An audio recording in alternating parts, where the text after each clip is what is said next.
Nursing the sick. Nursing the sick is a virtuous activity praised by the Buddha. It is a wholesome action which will bring about good health in samsara.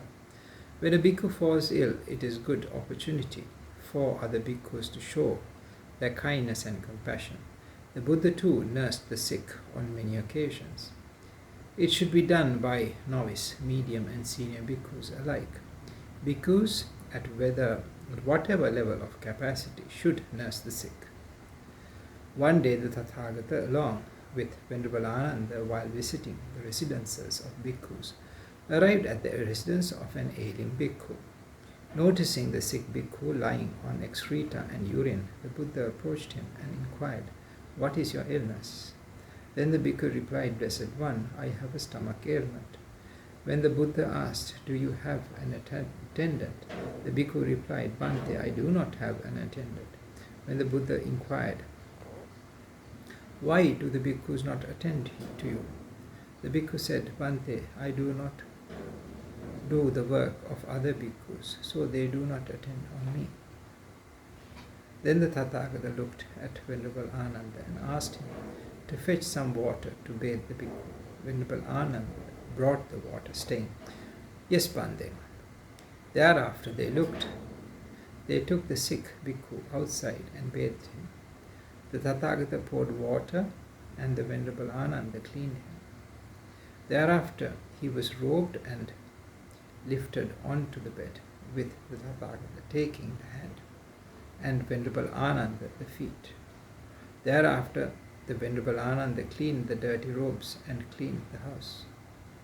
Thereafter the Tathagata returned to the Vihara, assembled the bhikkhus and inquired, "Is there an ailing bhikkhu at such and such a Vihara?" The bhikkhus replied, "Yes, Bhante." When the bhikkhus were asked, "Does that bhikkhu have an attendant?" the bhikkhu said, "No, Bhante." When asked, "Why don't the bhikkhus attend that bhikkhu?"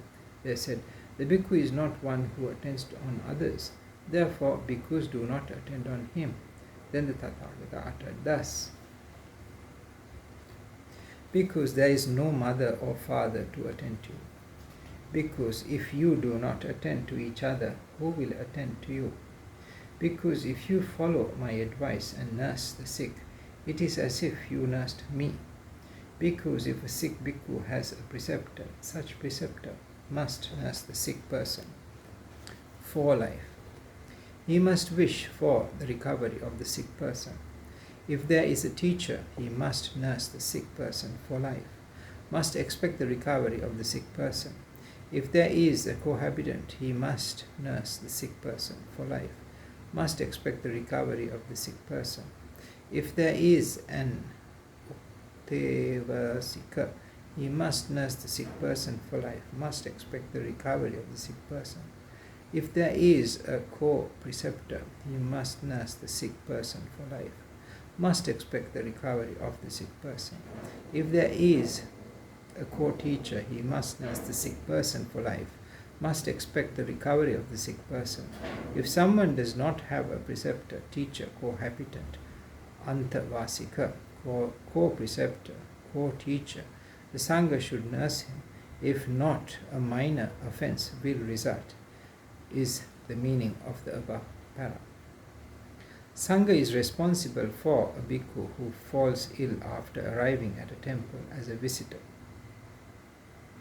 or a bhikkhu who has no pupils. Sangha must nurse them.